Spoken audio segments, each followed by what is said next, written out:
Hey, it's time for TV Skywriter. Greetings, everybody. Happy Earth Day. I'm Patricia A. Murray, and this is TV Skywriter. This is where I talk to you about what's happening in the world. I like to interview writers, musicians, entrepreneurs, and in fact, my guest is all of that and more. All of that and more. Cayenne, the Lion King, is here. Yo, bless. Want to say a big up respect to all the nation. You know, I'm glad I can be able to say that. You know, I got enough listeners from around the world. So it's an honor and a privilege to be right here. I like calling her Auntie Murray, you know, because she always there for me. So I have to support her movement, Skywriter. So, yo, bless up to all my people out there and hers as well. All right? Thank you for that. That was awesome. So awesome, man. Now, there might be one or two people who haven't heard your music yet. True. And one thing I just want to point out, if you don't mind, I have to say, now, when I DJ special events, I'm still playing Bunny Heathen. Wow, that's beautiful. Yeah. And what I want to say about that is, that's one of his hits. Every now and then, a pop song will come along. I hope you don't mind if I say pop. That's all right. We get it popping too. Okay. Right. But there are certain songs, like, for example, Sweetest Taboo by Sade. Beautiful song. Bye Bye Blackbird by Miles Davis. That might not be pop. But what I'm trying to say is every now and then a song will come along where everything is just on point. I mean, it's like a lot of artists put out hits, but every now and then there'll be a song where every aspect of the song is on point. True. Bunny Heathen is that song. I appreciate that. You know? Seriously. So that means when you come out with more, and you do have 2 CDs coming out. Yes, I do. That I have high expectations. Well, really yes, high. Well, that's the reason why one of them is not out yet. We had the songs done. It's my debut reggae album called The Voice. You know, I've been going back and forth with certain songs. But before I go into that, I'm gonna let everybody know Bunny Heathen almost didn't happen because what? You know, I was in the studio and I'm sitting here and I'm thinking there's, you know, that raw, you know, gully Caribbean sound. You know, I never looked at myself as a singer, you know. I mean, yeah, you know, and then you know, I walked out of the studio frustrated, went in the lobby, and you know, one of my boys came out and said, "Hey man, you know, why don't you sing it?" You know. And you know, my dad, he's an R&B artist, so you know, so I went back in there, got myself together, and started singing, and boom, there you go. It's a hit. I'm serious. It, yeah. I'm not just saying that because you're sitting right here, but I play it a lot in my gigs. People can't sit still in hear it. That's beautiful. I mean, that's motivation. That's why I appreciate you, you know, existing here as a person, you know, because a lot of cats, you know, we need to hear what motivates us to take us to the next step. And, you know, you always got to remember the people or things that get you there. So, you know, always going to say it's a high honor for that. Also, the people that's listening to it and still supporting it. Got to say big up to DL, you know, from WNCU 90.7. Oh my gosh, man, that's a beautiful person. Now, that's the first time I met you. You had a show on WNCU. Right. And if you don't mind telling us how you even got started with music. And I also want to ask you, since you do both rap and reggae, did you start out with reggae and then decided to try rap, or vice versa? Well, or both? It's vice versa. It's actually vice versa. I mean, I've been doing hip hop for a minute, like, you know, back from when I'm 10 years old. Wow. I can, you know, I was rhyming around like when UTFO and a girl named Spider D, and you know, I can take it way back. I moved up here around about 89 in North Carolina, and I started up my first hip hop group, you know, the Bushmen. And then from there, you know, we've been to the Apollo, you know. But I wanted you to go back to. I mean, did you have music lessons? Or? Oh well. I mean, that I kind of picked up on my own. You know them what they call second natures from a nature, which really evolved from my dad, my grandfather doing music, and that's what helped me get the love. Oh, you got to see music. So they were performers when you were a kid. Right. My grandfather actually wrote for Atlantic Records, and y'all guys still old. Royalties, you know what I mean? Because he wrote a lot of music that you know back then. Unfortunately, you know, they use a lot of our people to create music and write songs, and then they'll take it and exploit it. You know, unfortunately, my grandfather's one of them. He also bred that amongst my uncles and my father. My father, he was a singer. He used to sing with Otis Redding, Sam Cooke, all them cats. You know, he used to even date Phyllis Hyman. You know what I mean? So yeah. Just throw a little something in there like that, man. But it's like I've always just been having music involved in my life, and you know, so when I'm born, you know, it's in me. You know, so that's why a lot of people say music is life. You know, it is. Yeah, it's universal language. So you know, long story short. 8 years old, recorded my first song. My dad down by the riverside. It was a Christian song. Wow. Played on the radio a lot of times. Now was that here? Because you're not from Durham, right? Right, you're from Atlanta. I was born from Atlanta. Yeah. So was it getting airplay in Atlanta? What they call a Grady baby. Yeah. Okay. Yeah, so awesome. Yeah, it was like in Decatur, you know, Atlanta, you know, them stomping grounds, you know, and you know, so you know, I just hear it on the radio, and that just kept me motivated, you know. I can't imagine a kid getting airplay. Yeah, that must have been. And what did your friends think? Well, I mean, they really probably didn't believe you at first. Well, I'm unfortunately I was not like my kids. I didn't tell nobody nothing. You know, I didn't think if it was. It's just one of them things. You know, like going outside and play kickball. Right? Exactly. So you know, you're doing that, and it's just one of them things. You know, so. But now I realize it was a blessing that my father was able to help me experience that, and I'm here to continue the tradition. He just told me yesterday that he, you know, proud of me and my accomplishments. Well, matter of fact, today, to stand corrected, and you know, gave me a bless to come here and talk to you guys again. You know, I think it's really nice how whenever you have a big to do, like a big concert at the Armory or wherever, your dad is there. Yeah, I make it a point. That's a big deal. Yeah, I make it a point. You know, and all you cats out there that, you know, have fathers and still connected with them, always making a point to help them understand that, you know, this is how I'm honoring you for being there for me, to be able to catch me before I fall or pick me up when I do. So that's my way of. And speaking of family, tell us about Meekeda. Well, yeah. I have my lovely daughter in the building, you know, Meekeda Stylez. You know, she's my stylist, and, you know, make sure I don't come to certain places raggedy and you know, got lotion and all them things there, you know. So, she's video as we're doing the show, she's videotaping us. Yeah, she has to document because, you know, I think it's very important when you're doing works like this away from home and you're abroad, that you document what you're doing for other family. Because just like, you know, I'm speaking to my grandfather, my father inspired me to do things. I want to do the same for my youth and somebody else's, you know, that don't have them things in place. So. Okay. So tell us about your new CDs. Now, you said one of them is out. Right. Or has it been released yet? Yeah, it's been released. Bam. There it is. There it is. How about that? Warrior music. How'd you feel when it rolled off the press, so to speak? Well, and you held the first one in your hands. Well, you know, it just, like I said, it's like playing kickball. You know, it's like one of them regular things. I mean, it's highly anticipated due to the fact that, you know, you waited a long time to get your own solo project out. You know, so, you know, it was highly anticipated, and to see the people wanted to be involved with it, whether they listeners or supporters or want to see me, you know, perform those songs live. I got to big up respect, you know, if I can see that as well. Yeah, this right here, this is like an honor. The artwork, you know, is by Ras Jai Hazel. I must big up respect the elder because this is a life-size painting that he had, and he allowed me to you know, use that to get the expression across of warrior music. Because we're all warriors, whether we're men and women, and you know, it's a lot of warriors that's not here that paved the way for us to be able to express ourselves artistically. So that's what I'm saying with warrior music, you know. So who worked with you on this CD? Because I know you're a primarily vocalist. So who did the background, the music? Well, I mean, I produce, and you know, I produce as well, and got to give a shout out to my producer, King James II. You know, I produce a lot of the tracks on there. He mixed and mastered it. Big up to my man's Bionic. You know, he helping me on the next project, you know, reggae project.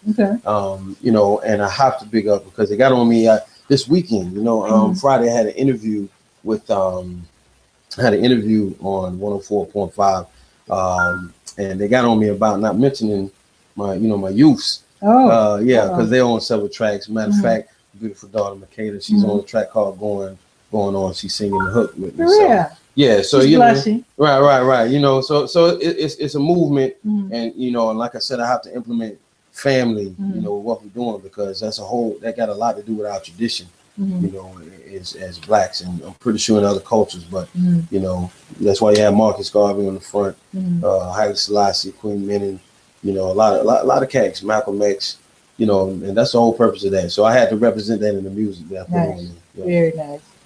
What is your procedure for putting out a CD? I mean, I know some artists, it's like they want to capture what happened this past year and tell all the stories about their lives.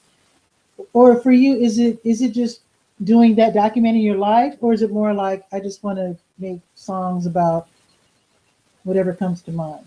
Well, I mean, it's a little of both. I mean, because you know, sometimes you know you have you be riding down the street, you hear birds singing or fly in front of the car. That may inspire a song. You know, your experiences, no doubt, you know, helps you be able to write a song because you want to express that and help connect with somebody else that may be having that same feeling. You know, so it's a lot of things that go into it. You might just go and just want to write a song because you're feeling artistic that day, you know. Well, how do you do it with your being a vocalist? So when you're writing a song, do you know how to play, like, do you play chords too? Like, do you know how to play the piano? Well, the best way I would say with that is I know how to play by ear. So like if I hear something here, you can do it. Or what I do is I'll pick up this lovely recording device, and I'll, you know, hum into it, you know, box of tunes. And then from there, I will, you know, go to the studio and, you know, I'll play it out, tell the producers what to put in, throw kicks, and from there, you know, I take it to the house, write a song, write lyrics to it, and bow, you know. So you do hip hop and you do reggae. Right. Do you find yourself being two different people? In other words, do you approach doing reggae and doing hip hop in exactly the same way? Yeah. Because, you know, I'm the same person. You know, we're not schizophrenic and nothing. I didn't mean to imply mental illness. No. But, no, I'm just saying. But some artists really do that. Right. And some go so far as to come up with a different name. Right. I mean, you know, whatever's clever, as we can say. You know, for me, it's like, you know, when I approach it, I got to approach it with the essence of myself. Okay. I don't want to try to be fake. I don't want to be, you know, a lot of cats say use the term you're faking.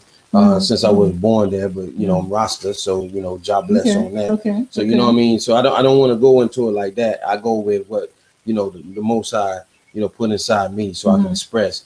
Now, you know, tribal beats and rhythms, that's more hip hop. You know, like, you know, that's dance all hip hop. So it's the same feeling because you know you got to realize that hip hop originated from reggae. You know what I mean? So that's right. All day. That is, so they said that they were spinning records. They called it toasting. Right, exactly. Back in the day. Exactly. Yeah, that's right. So they were rapping to, I guess, reggae music. Yeah, reggae music, reggae rhythms. You know, I forgot about that. Yeah. Right. So you know, that's what made it turn into like break beats. You know, they start taking, you know, the American R&B, start you know, piecing beats together, and then start putting certain kicks to it, and that's what originated boom bap. So that's right there is just straight boom bap for you, warrior music all day. So when you come up with something. Okay, suppose you come up with a real nice lyric and you're like, ooh, that sounds like a really good song. Right. Do you have to, has it ever happened to you where you think it's starting out as hip hop and you're like, that doesn't quite work, I'm going to make it reggae? Or, yes. Really? Well, yeah, I didn't mean to cut you off, but yes. I have a tune, you know, the title track on this one is called Warrior Music. I wrote a song, Warrior Music, and on my reggae album, Divorce, it's also a song on there called Warrior Music Reprise. And that happened right there because one day I was doing a show and man, Truth and Right rhythm came on. You know, a lot of cats who know rhythms, you know, reggae know that. That rhythm came on, the lyrics just fell out my mouth and the song just took off, you know.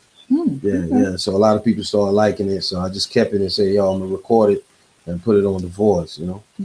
If you don't mind, could you talk about your work as a promoter? Because you have brought some really good artists here to Durham. Right. And again, I'm not from Durham. You might have done this in other cities as well. I don't know. Right. So I do know you've really brought some really good artists here and promoted them well and had some real nice shows. Could you talk to us about that? Well, I mean, promotion. This is, you know, when you take an event you know, where you create something in your mind and say, okay, I want to present it to the masses in a live form. You know, what got me into promotion is really, to be honest, you know, you're sitting here, you know, nobody want to give you no job. You have to create jobs for yourself. Yeah, you know, so that was one. The second thing that completed that thought process for me was I was doing hip hop music. People won't promote you. They always want you to pay money and do this, all different things, obstacles. So I said, yo, I'm gonna create a venue for myself. What happened was I actually started creating the venue as well as finance. So now that's the hard part, isn't it? Yeah, you know, well, I mean, it really became the easy part after trial and tribulation with one club. It used to be called the Palace. Like I said, bigger respect to, I call him Uncle Maurice. Oh, Palace International. Oh man, Uncle Maurice, Aunt Karen, yo, they family. You know, they family. I remember when I was in there for about 4 months, nobody would come. And I was in the club and tweaking the system. And what happened was people started coming in there, and I was playing a mixtape. And what happened, you know, I made $1,800 that night. I went to Maurice, and he told me straight up. I said, Maurice, I was happy. Yeah. I'm like, man, I want to pay you for the months I've been here, you know. But that brother, that beautiful brother said, he said, look, I want you to keep that $1,800 so you can see how I feel. From there to show him, nah, man, it felt good to go home with that. So to show this brother my appreciation, I took off from there. I was throwing some of the livest parties and brought artists like Sluggy Reigns, God bless his soul, Red Fox, Bounty Killer, Wayne Wonder, Vegas, name them out, you know, out of the reggae world. I brought them, you know. I really like that show you had, the Armory too. Actually, I've been to 2 shows that you did. Yeah, that was awesome. I went to 2 shows of yours at the Armory. The One Love Fest was awesome. Tell us about that one, because I don't know how you pulled that one off. Well, the One Love Fest, you know, is basically what it is. It's like you're trying to present a one love amongst the community, first of all, because I feel like if you stay in a community, you got to be a part of it. And, you know, community, you know, is what it's supposed to be, unity amongst others, you know. So, you know, I brought a lot of different guys that wouldn't normally be with each other and put them together, and along with myself. It was like magic. Yeah, it was like magic. You that know, was a beautiful night. Yeah, I appreciate it. Yeah. And then there was another event. I don't remember. It was, I think it was your birthday. Yeah. Was that your birthday? You talking about the one at the Armory? Yeah, actually, I think it's a single release party. That you it was the more recent one. Yeah. You rode in a limo. That was, shoot. Yeah. We kind of ride in your limo. Right, that was beautiful. I kind of felt like I hijacked it for a minute. That was cool. I did not mind at all. But it was your photographer. It was beautiful to have you in there and a part of that. Yeah, but that was a single release party. But how do you get all these artists together like that? Because I mean, you're an artist, so how do other artists say, "Oh, I'm going to go with Cayenne on this"? Well, I think more or less it's from when being a promoter. I didn't only just promote myself. I didn't only promote other artists that people would look at as national recording artists. I would bring, you know, the cats that are in the city and bring them and promote them as if they was national recording artists. Exactly. I like that. You know, the thing, and this I just said this on the radio. I think it's so disrespectful for somebody to come to you and call you local just because you located within their parameters. That's an insult? Yeah, that's an insult, very much so, because music is made to touch the world. So if it's local, then that means that you're killing it before it can even grow. You know? Do you think they mean it like that? Because I know they may not mean it like that, but at the same time, it becomes stifling when it comes to out of certain individuals due to the fact that, you know, they like, yo, I don't mess with my man, he a local artist, you know, and it's the taste. And see, I hear it a different way, but that's because I do community news. In case you're not in Durham, I do something called the Durham Skywriter. That's an online community paper that's strictly for Durham. And when I hear local, to me, that's like a positive thing. Like, okay, let me, like, for example, I had the opportunity to go to an NBA final.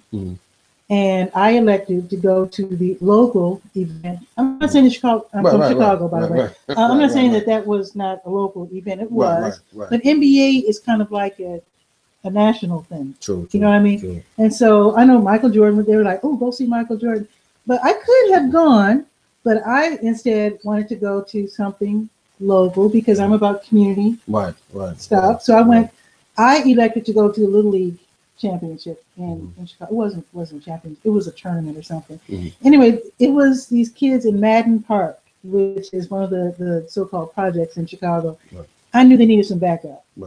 They really needed some backup because the other team were better off and had their families cheering for them.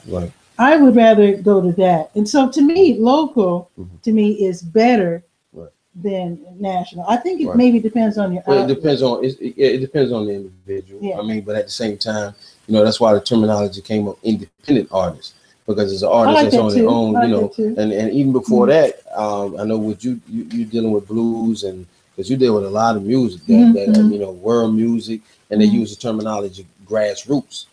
I like that too. You see, it's homegrown. You know, all of those words right there to me is better than local, due to the fact that from the circles that I've been in, it's like, you know, when cats say he local, it's like it just, you know, it just. Since you said that, person, you know, I don't know if I've ever used it.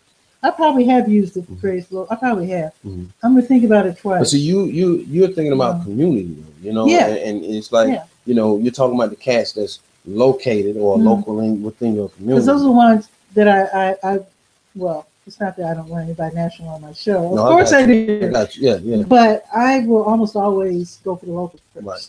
Because, well, I'm gonna tell you why. From my statement. A lot of cats that's homegrown, grassroots, independent, is gonna give you the realest interviews like this one right now. That's real. It's classic. What happens is when cats get so-called national, sometimes they get beyond themselves. Sometimes they can't say what they feel. So therefore, because the label is there you go, because they have so many other eyes that's and so many hands is gripping them. So therefore, if you're trying to get that real rawness, of course, that's why we call it underground hip hop. You know, the underground railroad. That's what it is. You know, because you know, people don't understand that the music that you're listening to is what's grooming your mindset and your consciousness. So you know, to me, it's just like, the music today is leading the cats astray. You know, everybody got to do their own thing, but it's leading the cats astray because it's not being used for what it's for.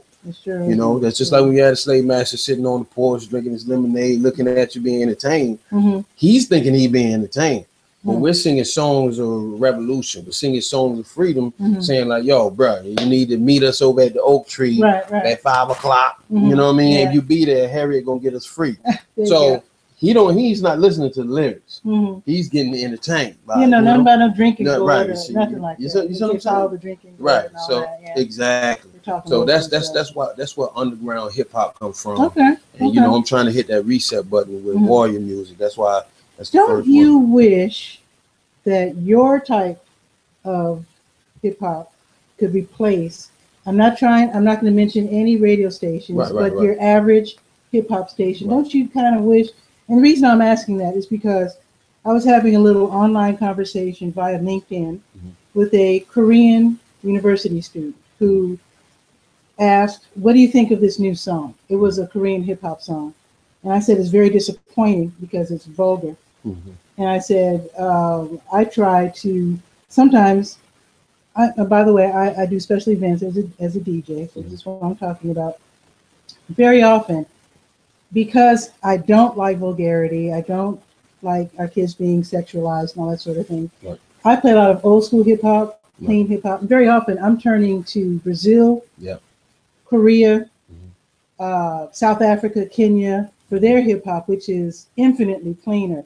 But the market is starting to change. To bleed over there. And I was telling the young lady, I said, this is really disappointing. I said, I'm listening very often to Korean and other hip hop around the world because I'm trying to escape the vulgarity that's on American radio. Then I had to go back and say, you know, I need to correct myself. I said, when I say American hip hop is vulgar, that's the stuff that's on the radio. I said, it's really interesting. You're in Korea, so I'm going to tell you this, but I'm going to use the word, even though you don't like it, local artists very often are the positive ones. Because when you hear the the guys who are from this area doing hip hop, right, they're not anything like the guys. right, right. That's The Real Law, right, Sky Blue, right, they're nothing like the guys. right. The cats And all on the them my radio. brothers, man. Salute. I mean, they're good. Right. They're clean. Yep.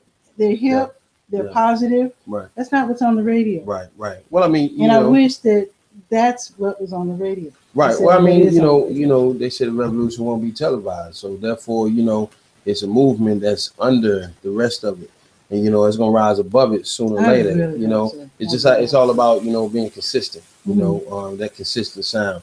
That's why I say, you know, me. You know, I'm looking at myself as being like one of the reset buttons. You know, to help the movement. You know, so. That's basically all I can say about that one, you know. That was good. Now, I want to ask you about this. Okay, one thing I really like about you, not only just your music, you have a real sense of, you have a real flair for marketing. Right. And I'm going to use the word local again, and I'm not trying to insult you. Right. But when I get CDs from cats that are from around here, very often they're plain. Right. They might be blue, they might be green. But, I mean, look at that picture. Yeah.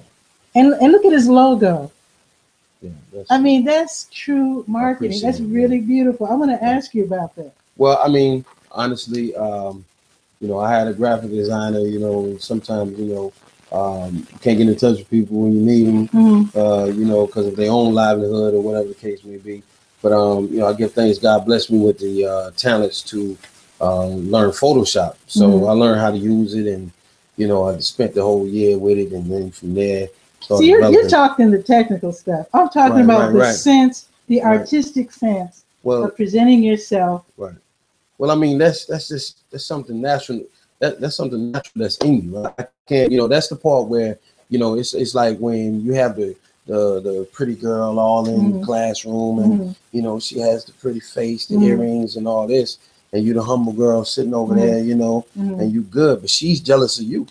The reason why is because what you have and possess, she can't buy, and that's natural ability. Okay. So I can't really put it no greater or different. So in other words, you have always been. Yeah, that's in me. You've always presented yourself professionally. Because the reason why is because the same people that's on this CD cover, your ancestors, there's people that died, you know, like outside this house right now, you know. There's people that done hung in some of these trees and died and shed blood for you to be able to present yourself.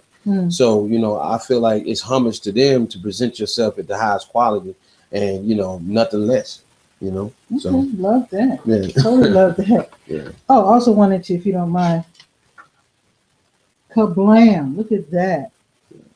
Is that marketing or what? Right.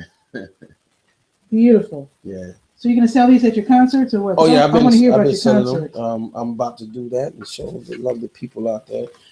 This right here, what I'm holding up, this is a tour that you know, I designed myself, the Insomniac tour. Nice. I call it that because I don't sleep. Like, you know, I really don't. Yeah, no, I really don't. I need to start sleeping more. But you know, like I said, once again, you know, when you sit up and think about the people that have paved the way for you to do what you're doing, you know, it's not enough hours in the day for you to be able to show them homage. So I call it Insomniac Tour this year because, yo, I got so many dates that's everywhere, you know. In a few months, God bless, my passport is going to be approved, and I may be in, you know, like places like London, Amsterdam. Oh, my goodness, Honolulu, Canada, Jamaica, of course, and some other islands. So, you know, just I'm not trying to sleep this year to be, you know, rather sleeping on marketing, sleeping on any opportunities or Insomniac Tour. So it says here you're gonna be we're in North Carolina now, but also South Carolina, Atlanta, Tennessee. I just came back from Atlanta, about to be in Tennessee. So you can be in Memphis or Nashville or both. I'm trying to figure out that right now. So I got so many days. I got to be able to look at the Nashville calendar. So the Fisk people can see you. Right. And Meharry. Okay, Nashville. Yeah. Okay, that's what it is. I'll let you know. Florida, Washington D.C., New York. Yeah. Do you have any idea where we're going to be in New York? Right now they're looking to book me in Queens, Brooklyn, Flatbush. Yeah. So you know, I also had an opportunity to come up for the Bronx, so I might be in the Bronx. Yeah. So you know, I'm just, you know, blessed to be able to, you know, you got to hit what is that? the Grand Concourse in the Bronx and do some shopping. Oh, word. Okay. Well, you say shopping. Yeah, man, it's hard to get me to do what I'm doing. That's when my lovely daughter come in that she makes me buy things. You can do some shopping. So, yeah. You will love it. So, yeah, it's hard to make me spend $1 on myself because, you know, I'd rather spend it on someone else, you know. So you say you don't sleep, but do you really set up your own tour? Or yes, you don't hire No, I don't hire people right now. Not right now because, wow. For one thing, like I said, like, first of all, if the opportunity presents itself for me to help someone be able to provide for their family, I would do it, you know. Okay. Right now, I'm just in the position of, you know, being an example for my sons and daughters so they can be able to take up and be able to fill those positions, you know. So what kind of tours is going to be? Are you going to be one of those, you know, like we see on TV where you have the bus and you're going from town to town? And well, actually, van yeah, well, I'm actually working on a North Carolina tour like that. We're getting ready to work with some sponsors, some guys that wrap trucks and you know, stuff like that. So you know, that's in the making right now. But you know, like I said, this is an example to show people that it can be done, because a lot of times, you know, one bad apple spoil a bunch, and another time is you have people that's doubtful that it'll work in your region. As you see, our region around here in Durham is starting to grow. Yeah. So now you have more people that want to invest in a movement that has some kind of meaning, you know? Nice. Yeah. I kind of wish that the guys who are around here, I wish you all could band together. Well, it's fun because so many of you guys are positive, right, and you're equally good, and it's like you're all working separately. Right. Well, it's funny you say that. I wish you could band together. It's funny you say that, Miss Murray. A lot of these cats that you're talking about, they call me Big Brother. So now that I have my hip hop project came out, I'm already, like I said, I know the Sky Blues, the Laws, the Tunes. A lot of them cats I put on shows before they got big like that. You know, and I commend them, you know, on the works that they continue to do and put out here. So a lot of them guys I'm gonna sit down with in coalition with to create that right now. You know, you got the Samson, you know, you got Samson up top, you got Tucson up in Raleigh. I mean, so many cats I done came involved with. Yo, big up to Rim Steel and Seven the Panther, you know, up in G Burl and you know, my man Knox. So it's like all them cats I'm getting connected with, so I can do that. I actually just put a status on Facebook saying that I'm about to do the first video that nobody has done, and that's to get as many artists, if not all of them I can, to be in one of my videos. Okay. All the independent artists. Oh, independent. You know what I mean? Yeah, no doubt. You should do like a We Are the World kind of thing. Well, I'm doing a more of some a little. We Are the Region. Some a little harder than that. You know, it's gonna be, you know, like the self-destruction joint. You know, KRS-One, they did that. Oh, you know, yeah. Oh, yeah, right. Yeah, I saw that. That was awesome. So, you know, I'm trying to create some kind of vibe like that, man. Let cats, you know, stop all the warring, you know. Okay. Now, what's the other one that you have there in your hand? Well, this one right here is, you know, it's real lovely, man. This one is my reggae single off the debut album, The Voice. This single, man, yo, you know, I can't even. You don't have it? I didn't give you that. Not yet. Oh my gosh, man, I feel bad about that. They've been spending that in certain parts of Spain, Jamaica, Australia. Okay. You know, certain parts on the East Coast. Now, how do you get your music? Do you physically send out CDs, or is everything electronic now? Yeah, most things are electronic, which is so easy now. You know, I get it. You know, electronically. Say you submit here, there. You have a lot of people from when you're doing shows, they will come to you due to the fact that they may have observed you or like your music. So you know, you get information on their behalf. You know, I got a website now. God bless, which is CayenneTheLionKing.com. A lot of people go there and, you know, see my fan email, and they'll send me information on places, you know. So, you know, a lot of places don't deal with the hard copies like they used to back in the days, which is good and bad, you know. So is it easier to get, since it's all digital, is it easier for you to get airplay in different countries now? Oh, yeah, because, I mean, it's like, you know, instantaneous. Like, you know, you hit the button, boom, it's in their office. but they still have to. You still have to sell it, right? I mean, I can imagine if it's easier, they're probably getting millions. Right. See, but that's the thing. So if they reach out to you, or if you submit something and don't get a response back, be sure to call them back. Don't worry about being a nuisance. It's your music. It's your artistry. They missing out on something, not you. You know what they used to do back then? I don't know if they still do this. I would recommend, even if it's old school, that you do this. Now, this doesn't happen so much in Durham unless it's a public relations agency out of town. This might be kind of like a big city kind of thing. But they'll send you a press release, and then they'll wait a couple of days, and then they'll call you asking if you got the press release, and if there's anything else they could do for you. Do you need photos, interview, or whatever? I noticed they did that a lot in Chicago, where I'm from. Out of town press agencies do that as well. Right. And I think that's probably a really good way to go, instead of just sending your music out, hoping they play it. I would send it, and then I would say, did you receive it? And do you need a press release? Well, I send it all at one time now. I mean, I have a press release. They call them the EPKs. Okay. I send those out. Releases. But don't you still have to get back to them and ask them if they got it? Right. I mean, that's why I'm saying you follow up. Moves you up to the top. Right. That's why I was saying a little while ago that you follow up on what you submit. You wait a few. That's why I said if you don't hear from them, make sure you call them back, because they're missing out on something, not you. Because the average, I'll bet the average musician does not follow up. Oh yeah, I know. I know that for a fact. Yeah, I've done that from studying. The job of a publicist, the job of a manager. So since I have to wear all those hats, I did my homework, and that's one of the things they do say, that you have to follow up and don't be afraid to follow up. Right. So yeah, but I mean, EPKs, you send them out, your bio, pictures, and that's electronic press. Right. Exactly. Yeah. Exactly. You look it up. Right. Let me ask you about this. I'm assuming that you have all these listed because your music is on all of these. Yeah, all of those sites. Spotify and Rhapsody and let's see, Google Deezer. Play, I haven't heard of.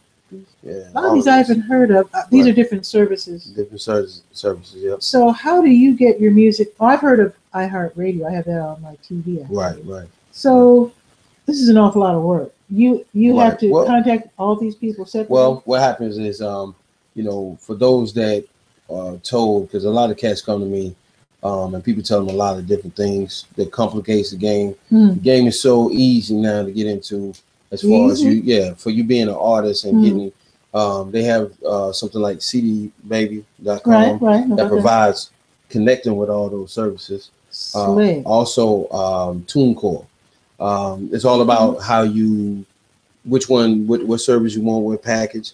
I always tell the cats go for the premium package, because first of all, you're worth it. Okay. So, don't go for the cheap package because you're selling yourself cheap. That's why I always tell all of them. I just came out of a meeting with a cat, that's getting ready to do the same thing. Now, this is embarrassing for me to ask because I don't know. Nah. Okay, so when you're trying to get your music to be played on Spotify and let's see, Shazam and Xbox Music. I know they have music on Xbox. Yeah, my little boys do it all the time. Okay, so this is embarrassing. Are you paying them or are they paying you? Well, they're paying me because I'm the artist. I'm allowing them to hold my product. Okay. So if you're holding my product and you've been able to present it or sell it, then you owe me.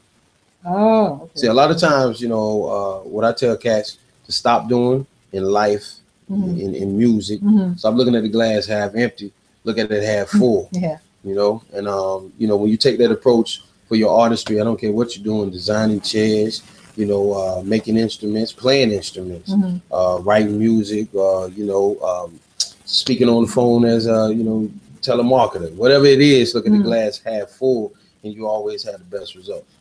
Nice. I like that. Yeah. So one of my last questions to you, sir, will be, what is next on the horizon? You did say you have some things coming up, right? But I want to know what your plan is for the rest of the year.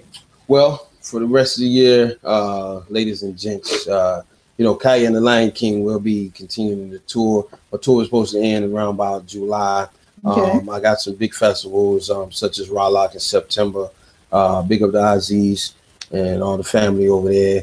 put me on that. Also looking at touring out of country, like I said, Jamaica, Honolulu, all those places like that, and music videos.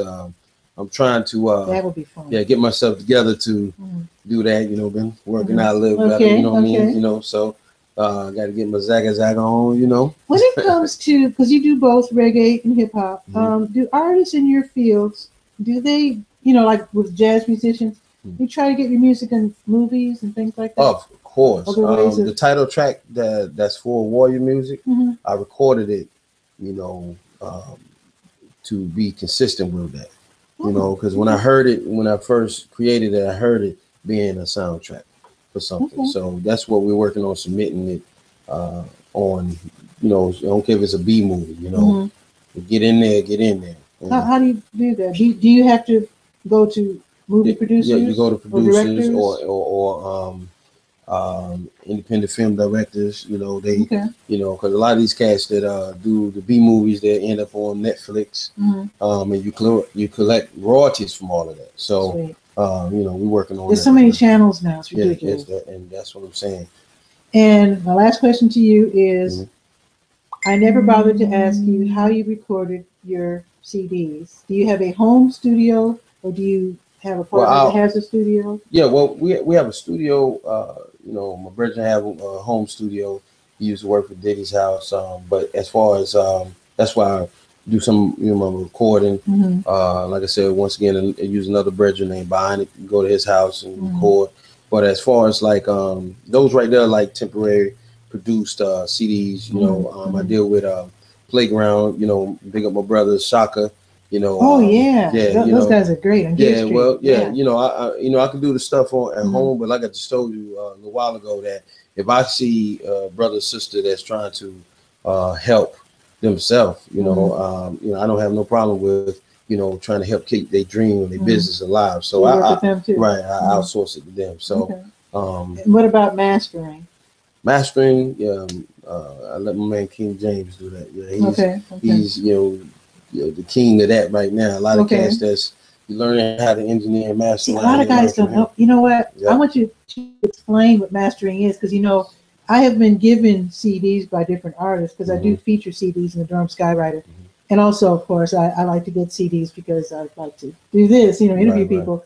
And sometimes you can tell they have not been mastered correctly because the sound level is so low. So explain what mastering is. Well, mastering is like when the engineer that records your music will take your music, and every little sound in it, he will make sure it's at the proper levels, make sure you have the most clarity as possible, so that your sound could be felt by the audience that you're trying to present it to. So, you know, that's just to put it in layman's terms, you know. And another way to put it is, you don't want, suppose, all right, you're listening to your favorite radio station, and all the songs are at the same level, and they play a song by someone who's from local. That's when you're local. When your music sound local. That's what I'm saying. All of a sudden the sound is like, there you go. That's when you're gonna be called local. Exactly. So that's why I like how you present yourself, because if your music is slipped in behind international artists, it's all gonna be on the same level. You don't want the level to suddenly drop. It's not high. You know, it's gonna be on the same level. Exactly. That's what mastering is all about. That's what it's about. It costs more. Yeah, it costs more. You get to pay for it. Yeah, per hour. It's like $1,000 or something. Yeah, it depends on the person that wanna, you know, want to take your music. There's also who you know. So God bless on that. But don't skip that step. Don't skip this step. Because like I said, then you will be relegated to the local status. And I'm telling you, that is so disrespectful, man. Yeah, because music is meant to be universal. Music is meant to be out of this world. Exactly. You know, so out of this world, you can do the math, you know? Okay. Now, this is my last question. No, that's cool. When is your next big gig? Or even small gig? When's your next gig? Because, again, we're recording this. This is mid-April 2015. Right. Well, believe it or not, you know, I still do my DJ thing, because, you know, it was one of the top reggae selectors in North Carolina. You know, my next big gig is my second older daughter's prom. I'm about to get ready to DJ that. So, sweet. You know, that's, you know, I got to be there for. And you know, she, you know, elected me to be there to do it, you know, and I appreciate her recognizing the skills. And actually, that is very nice. A lot of kids don't want their parents anywhere around them. Yeah, I was just about to say, I'm not the dad to put the jersey and the jeans and come to the school. I'm not gonna do that to you. I'm the cool dad where they want everybody to go online. Yeah, they go online and say, look, my dad music is out. Go check that out. You know? They'd be like, that's your dad? Yeah, exactly. They be in disbelief. So that let me know I'm doing the right thing. Cool. And with that, thank you so much, Kanye, for being on the show. Yes, indeed. And thank you for videotaping. This is gonna. I want to see how this ends up. Oh, it's gonna be beautiful. You know, it's gonna be beautiful. So, folks, you saw TV Skywriter. If you'd like to be a guest, now usually I do the show where I'm in front of my computer. My guest is at their house, whatever, in front of their computer. Right. I will. We up close and personal here. If you're in the area and you don't have internet or whatever, you can come to the trip, so to speak. And mind your manners, because it's my auntie, and you don't want me to come back. Real talk, you know what I mean? I'm gonna say that live and direct. Yeah, this guy in the Lion King, letting everybody know, yo, big up, blessings, salute to all warriors out there. Absolutely. Word up. So if you're a writer, musician, entrepreneur, have just something really interesting to talk about, I don't care where you're living, because I've talked to people I've had a guest in England, and I interviewed someone in Canada. Beautiful. So, of course, I would require that you speak English, even though there's actually a hip hop group in Portugal I'm trying to get, and I've mentioned this several times. We just can't seem to get a date. But I'm so thankful they speak English, because that's how it is for me. Yeah. Sorry. But if you're really interesting, you just have something really interesting to talk about, you'd like to be on TV Skywriter, that would be great. We do this on Sunday evenings. If you're local, and when I say local, I mean Durham, Raleigh, Chapel Hill, Carborough, Hillsborough, whatever, and you'd like to be on my daytime show, I have a show called TV Skywriter Local Edition. That's limited to 20 minutes, because people are supposed to be at work, right? Not watching YouTube videos. That's right. So I restrict that to 20 minutes. Very often, nonprofits want to be on that show. Nonprofits or people who are working in offices where someday it's just inconvenient. So just, give me a call. My number, you can actually go to durhamskywriter.com and get the number there. I don't want to actually say it here on YouTube. You can also write to me at durhamskywriter@gmail.com. And just let's do this. And with that, have a great evening. Shout out, go ahead. It's just a plug, because a lot of my people around me get on me about plugging the album. Please do. Please do. Yeah, it's Warrior Music is the hip hop album. The Voice is the reggae album. You can catch me at Cayenne, TheLionKing.com. That's CAYENNETHELIONKING.com. You also can check out the Facebook page, which is facebook.com/Cayenne Music Fans. Also, you can check out Cayenne the Lion King at gmail.com if you have any questions or want to put me on any other shows or book me. So with all that being said, love and manners to all one-to-ones, and check me out on cdbaby.com, iTunes, Google Play, and all of those things. Yeah. This is what I'm talking about. You have to look out for your own career all day. Right? I mean, my mom used to say, if you don't blow your own trumpet, who will? That's right. Just saying. And with that, be sure to check out the Durham Skywriter. That's Durham's online community paper, durhamskywriter.com. And with that, good evening. See you next time. Ciao.